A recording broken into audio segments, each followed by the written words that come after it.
En este video vamos a hablar brevemente sobre los libros sagrados de todas las religiones y sus principales características y un poco de su historia, así también como de las características que tienen algunos sitios considerados sagrados por los diferentes credos.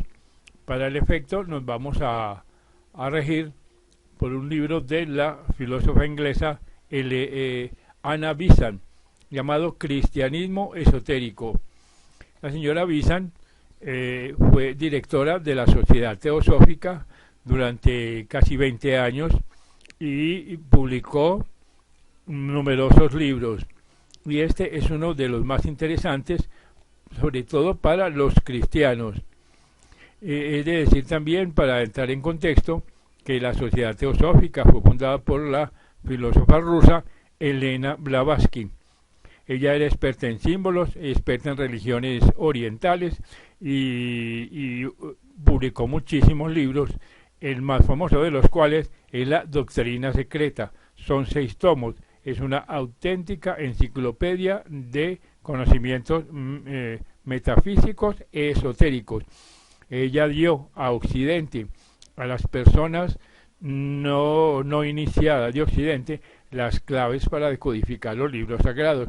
Esas claves son muchísimas, pero las principales que dio la señora Blavatsky fueron la cosmológica, en la cual ella habla sobre las 7 etapas evolutivas del universo, la antropológica, donde ella habla de las 7 etapas evolutivas del proyecto humano, el hombre evolución por reencarnaciones sucesivas, y también habló extensamente sobre el tema de la etnología y ampliamente sobre el tema de la astrología esotérica, o sea, el papel de las jerarquías y regentes espirituales de los planetas en la evolución de la humanidad y de los distintos proyectos de vida del sistema solar.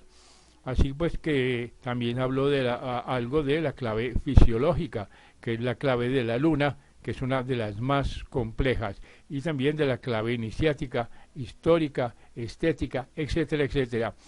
Detrás de los libros sagrados que están encriptados, que son simbólicos, existen muchas claves para desencriptarlos. Pero volviendo a nuestro objetivo, veamos lo que dice la ya citada filósofa Anna Besant acerca de estos libros y de estos lugares. Y dice, la revelación. Dice, todas las religiones conocidas conservan como depositarias libros sagrados a los que acuden para resolver las cuestiones que tocante a su propia índole puedan ofrecerles. Estos libros contienen las enseñanzas dadas por los fundadores respectivos o por maestros posteriores a quienes consideran como poseedores de conocimientos sobrehumanos. Aun en los casos de producirse discordia en el seno de alguna de estas religiones, dando origen a sectas opuestas, acontece que estas mismas sectas muestran tal apego al canon sagrado que en la interpretación de un texto fundan precisamente sus doctrinas particulares. Y así es que, por más apartados que en materia de creencias puedan hallarse los católicos y los protestantes, que llevan en oposición al mayor extremo, unos y otros apelan sin embargo a una misma Biblia. Así también, por grande que sea la distancia que separa al filósofo vedantino del inculto Vallabhacharya, ambos reconocen la autoridad suprema de los Vedas, que son los libros sagrados de la India, y de igual modo los chiitas y sunitas miran como sagrado el mismo Corán, a pesar de meditar entre ellos la más amarga rivalidad religiosa. Podrán suscitarse, pues, disputas y controversias sobre el significado de los textos, pero en todo caso se guarda hacia los libros la más profunda reverencia, lo cual es acertado, pues tales libros contienen fragmentos de la revelación, escogidos por algunos de los grandes seres a quienes ha sido confiada, y estos fragmentos se hallan incorporados en lo que el mundo llama una revelación o una escritura, y en la cual se complace como un tesoro de inmensa valía. Se han escogido los fragmentos conforme a las necesidades de los tiempos, a la capacidad del pueblo a quien se han dado, al tipo de raza que se ha tratado de instruir. Generalmente se redactan de un modo peculiar y con tal arte que ya constituyen historia, ya narración, ya canto, ya salmo o profecía. Estas formas externas aparecen a las lecturas superficiales e ignorantes como el contenido completo del libro, mas tales formas encubren significados más profundos, a veces por medio de números, a veces por medio de palabras combinadas con arreglo a un plano oculto, una verdadera cifra en realidad, otras veces con símbolos que conocen los que en estas materias están versados, y en casos adicionales valiéndose de alegorías trazadas como historias y aún de otras muchas maneras. Así que detrás de los libros sagrados existe una gran información que puede ser desconocida por los lectores. Estos libros, por cierto, tienen algo de carácter sacramental, una forma al exterior y una vida al interior, o sea, un símbolo por fuera y de una verdad por dentro. Solo pueden explicar su sentido oculto los que para ello han sido adoctrinados por los maestros únicos en él, de aquí que el dicho de San Pedro, comillas, ninguna profecía de la Escritura es de particular interpretación. Así que las muy trabajadas explicaciones de los textos de la Biblia, que en volúmenes de la literatura patrística parecen fantásticas y excesivas al prosaico pensador moderno. El trasejo de número de letras, la interpretación aparentemente imaginativa de párrafos que a simple vista son narraciones históricas sencillas, exasperan al lector moderno que quiere hechos coherentes y claros y que sobre todo exige que el terreno por donde anda sea firme. Así que se ciegan en absoluto al penetrar en los a su parecer movedizos tremedales que él mismo de fácil persuasión recorre en seguimiento de fuegos fatuos que tan pronto aparecen como desaparecen de modo confuso, irracional y caprichoso. Sin embargo, los que escribieron estos desesperantes tratados eran hombres de brillante inteligencia, de juicio sosegado, los constructores más eminentes de la Iglesia. Ellos tienden a leerlos con inteligencia, los encuentran llenos de sugestiones que les apuntan a más de una oscura senda que conducen a la meta del conocimiento, los cuales no se hallarían de otro modo. Así que ya hemos visto cómo Orígenes, alma sana, versada en el conocimiento oculto, enseña que las escrituras son triples, constando de cuerpo, alma y espíritu.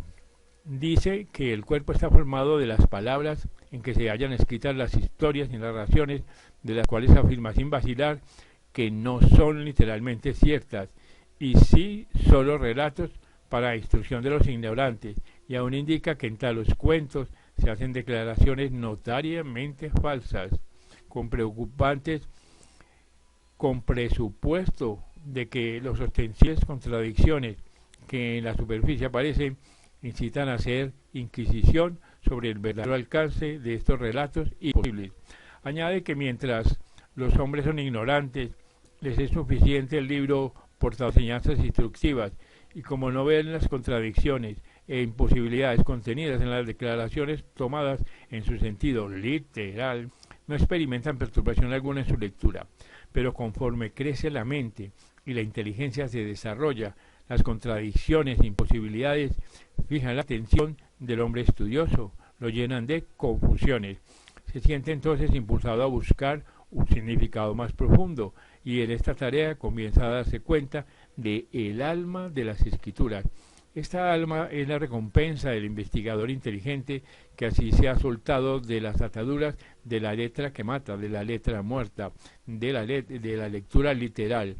En cuanto al espíritu de las escrituras, ese solo puede verlo el hombre espiritualmente iluminado. Únicamente aquellos en quienes ha evolucionado el espíritu son capaces de entender el sentido espiritual. Añade entre comillas, nadie conoció las cosas que son de Dios, sino el Espíritu de Dios, lo cual también hablamos, no con doctas palabras de humana sabiduría, sino con doctrina del Espíritu. Así pues, no es difícil darse cuenta de la razón que ha presidido a esta manera de exponer la revelación. Es el único medio de que una misma enseñanza sirva para inteligencias que se encuentran en grados de evolución diferentes, pues con el mismo libro se consigue educar a aquellos para quienes en primer término se ha escrito y a aquellos otros que con el decurso del tiempo lleguen a alcanzar mayores progresos. Así pues, el hombre es un ser progresivo. El sentido externo, dado en otras edades, a hombres de escaso desarrollo, tendría que ser muy limitado, y a menos que algo más completo y profundo se halle oculto en él, el valor de la escritura desaparecería al cabo de unos cuantos milenios. Mas con el sistema de los sucesivos significados se le da un valor perenne, haciendo que los entendimientos evolucionados encuentren en ella tesoros escondidos, mientras le llegue el día en que dueños del todo no necesiten ya el fragmento. Así pues, las Biblias conocidas en el mundo son fragmentos de revelación, por lo tanto, justamente como revelación verdadera, donde a la masa de enseñanzas confiadas a la gran fraternidad de maestros espirituales para la salud de la humanidad. Tales enseñanzas están consignadas en libros escritos con símbolos, donde se da cuenta de las leyes que rigen en todo el cosmos, de los principios que le sirven de cimiento, de los métodos que su evolución se ajusta, de todos los seres que lo constituyen, de lo que fue su pasado, es su presente y será su porvenir. Así que pues esta es la revelación, que es un tesoro inapreciable que tienen a su cargo los guardianes de la humanidad y de donde sacan de tarde en tarde los fragmentos que conforman las Biblias para todo el mundo. En tercer lugar, viene la mejor revelación, la más elevada, la más compleja, la que la propia divinidad hace en el cosmos, al exhibir unos después de otros sus atributos, sus poderes, sus bellezas, en las formas varias que en la totalidad constituyen el universo. Ella muestra su esplendor en el sol, su infinidad en los estrellados campos del espacio, en las montañas su fortaleza, en los arrollantes olas su energía, en los nevapicos y transparente atmósfera su pureza.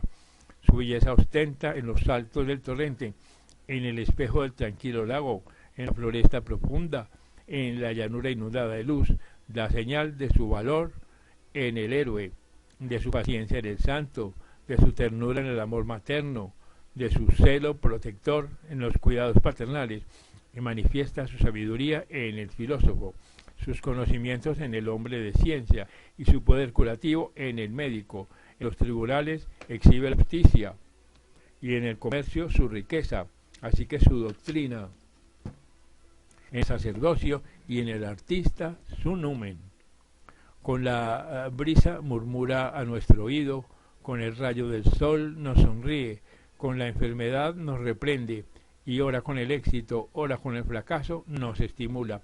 Así que en todas partes hace que los vislumbremos, nos incitemos a amarla, a la vez se nos esconde para que aprendamos a estar solos.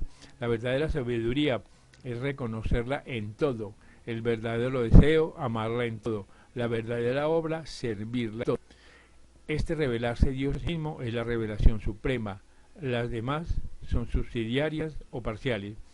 El hombre inspirado es aquel a quien algo de esta revelación ha venido por acción directa del Espíritu Universal sobre el Espíritu separado, que es brote suyo, el cual ha sentido la influencia iluminadora del Espíritu sobre el Espíritu.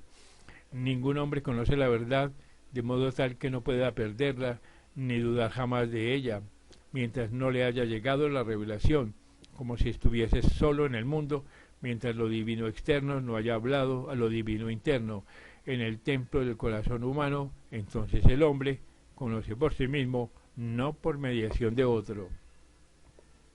En un grado menor es inspirado el hombre, en el cual un ser superior excita poderes normalmente inactivos todavía, y hasta se posesiona en él, usando que su cuerpo como un vehículo temporal. El hombre de este modo, iluminado, puede hablar durante el tiempo de su inspiración de asuntos ajenos por completo a su conocimiento y declarar verdades que hasta entonces ni siquiera sospechaba. De este modo, sirviendo un hombre de instrumento, se dan a conocer a veces las verdades que la humanidad ha de menester. Para su ayuda, una entidad elevada transfunde su vida en un vehículo humano y de labios de éste brotan verdades. Es el caso de los grandes maestros, cuando expresan aún más de lo que saben. El ángel del Señor ha purificado sus labios con fuego. Así son los profetas del género humano, los cuales en determinados periodos han hablado de las necesidades espirituales del hombre con profunda convicción, con intuición clara, con inteligencia completa.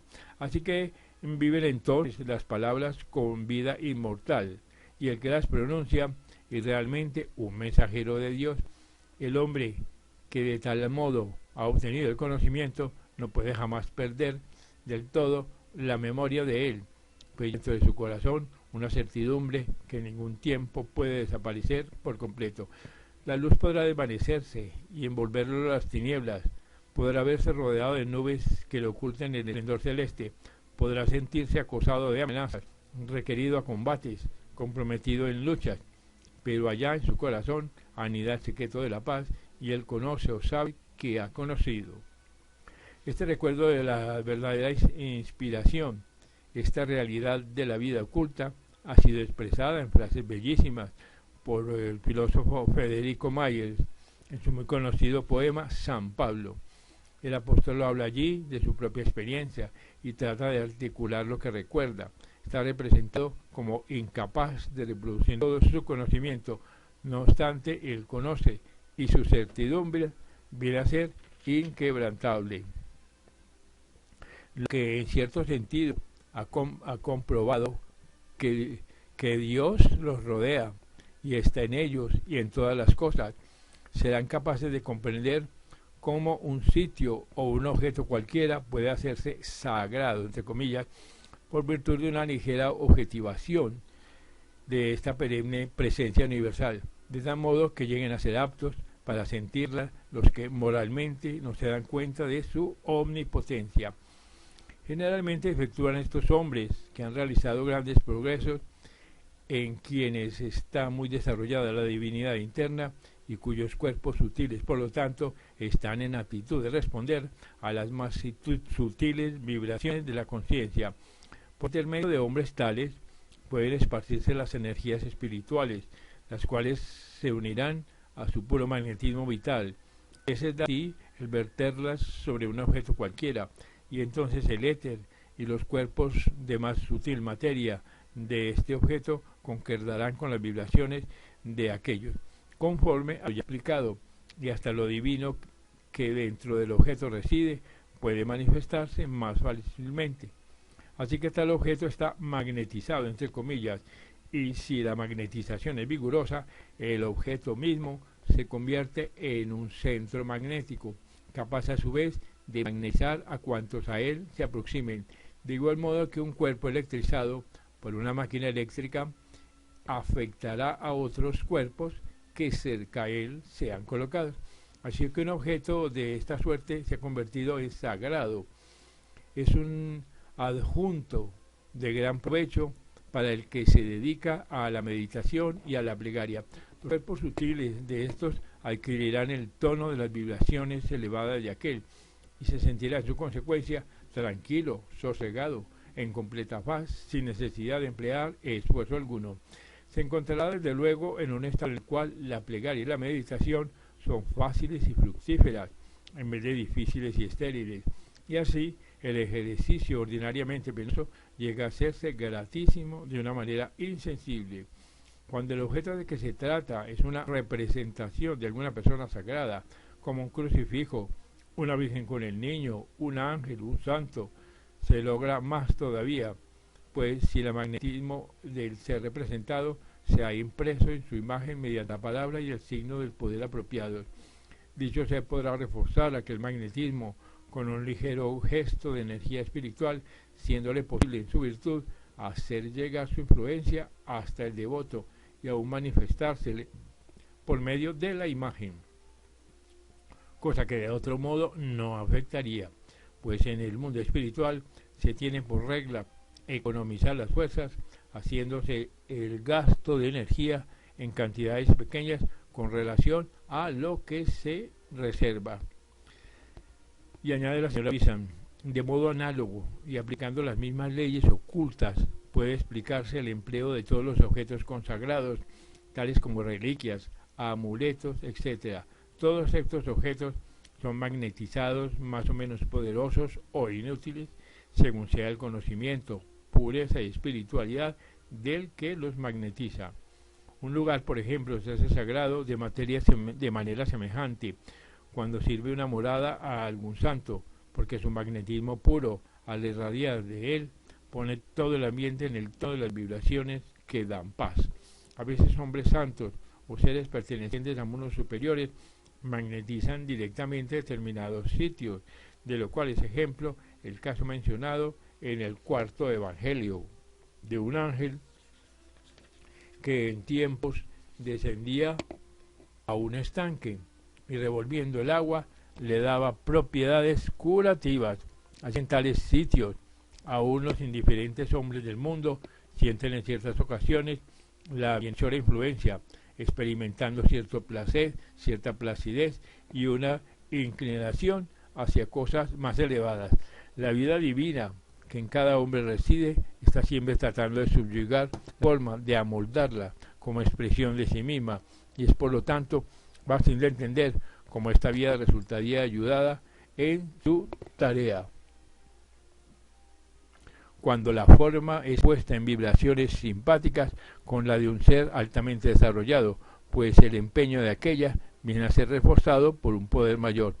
Este efecto se reconocerá por la sensación de tranquilidad, de calma, de paz, que es su consecuencia. Así que la mente pierde su inquietud y el corazón su ansiedad. Cualquier individuo que asimismo se observe podrá darse cuenta de cómo en unos lugares le es más fácil que en otros el sosegar la mente, dedicarse a la meditación, a los pensamientos religiosos, a la adoración.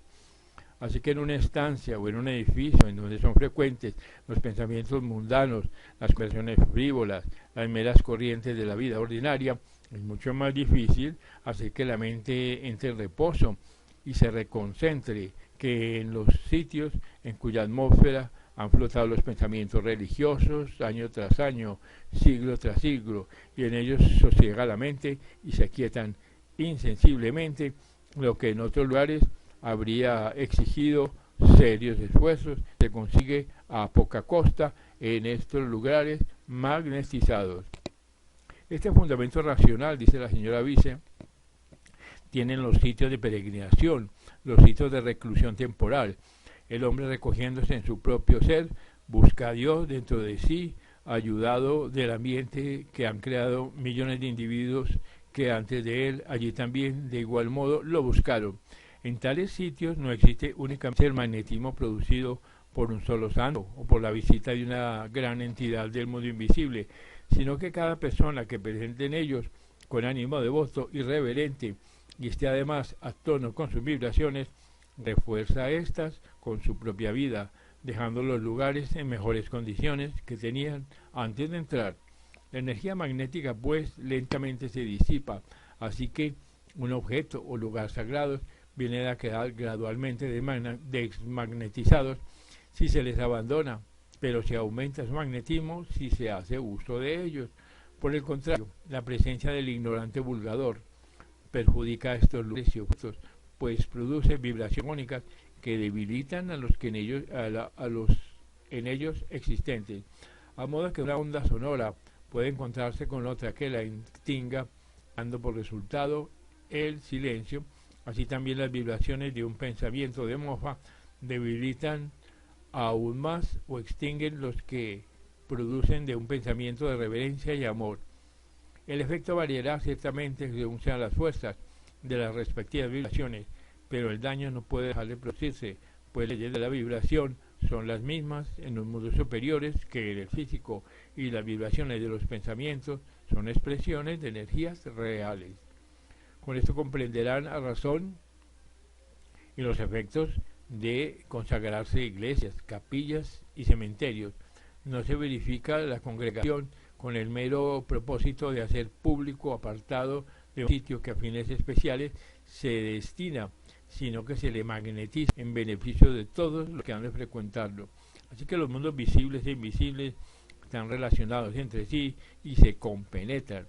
Por lo tanto, los que han adquirido el poder de manejar las energías del segundo están en condiciones de servir mejor al primero. Ese pues un pequeño comentario sobre la importancia y las características de los libros y los lugares sagrados de todas las religiones según la teosofía.